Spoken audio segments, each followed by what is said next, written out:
Iri bakimara tangazo kubona rivuye muri inyungu, RDB rirashimangira niyo neza mpamvu ko bahagaritse inzozi roto itazongera gukorera ku butaka kugira ngo bw'u nabo izo Rwanda nyungu zibe na rimwe iz'igihugu bibaho gitera imbere kubera kurushaho. ubujura bwo kwiba amafaranga menshi avuye mu baturage b'u Rwanda.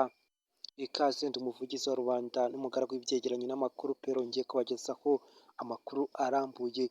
Ese kubera iki RDB yasohoye iri tangazo rihagarika inzozi roto kandi yatangaga imisoro mu gihugu cy'u Rwanda yari yemewe?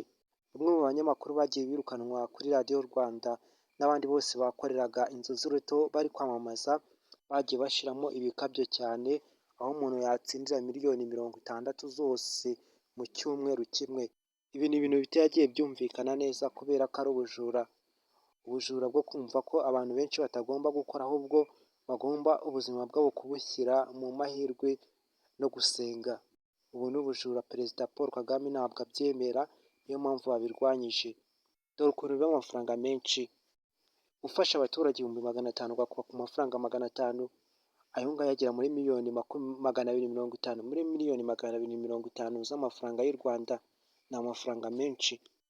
Ufashe 250,000 by'abaturage ugakuba 500, murumva ko ari amamiliyari menshi cyane. Ayo ni amafaranga biba kugira ngo inzozi roto ni kampani itangaje yinjire mu gihugu, ikora ubujura nk'ubu ngubu kandi bikore ku buryo ifasha abantu. Impamvu bemereye inzozi roto kuba yakorera mu Rwanda ni uko yari yaravuze ko izafasha ibijyanye na siporo ikabiteza imbere cyane no kubaka ibibuga by'imikino byinshi cyane mu Rwanda. Ibyo ntabwo yigeze ibikora kubera ko na bamwe mu bagiye batsindira amafaranga hari abatarigeze bayahabwa. Yes, mukore subscribe abantu mwese mugeze hano kuri iyi channel, YouTube channel. Nk'uko nababwiye mukore partage, muna liking video. Hano tubagezaho amakuru yizewe 5/5. Iri tangazo biriseriye. Abantu bashoye inyuma batari bajya muri tombora ngo batsindwe cyangwa se batsinde, iriya mibare ngo ubona ngo ukorera ngo wayihuza ugahabwa miliyoni 60 miliyoni ku kwezi. Ibyo ngibyo byose ni ubujura bwo kwiba abaturage kugira ngo bibe abaturage bibye amafaranga menshi cyane mu Rwanda. Kandi mu mafaranga batangaga ukuyemo amamoto, amamodoka,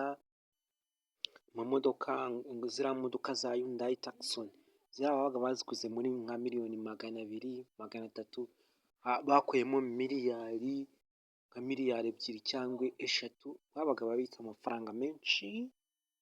Cyangwa se ugasanga dufate nko ku ijana 95% yose bakayakubita ku mufuka, bagakoresha bari guha abantu batsinze 5% byonyine gusa.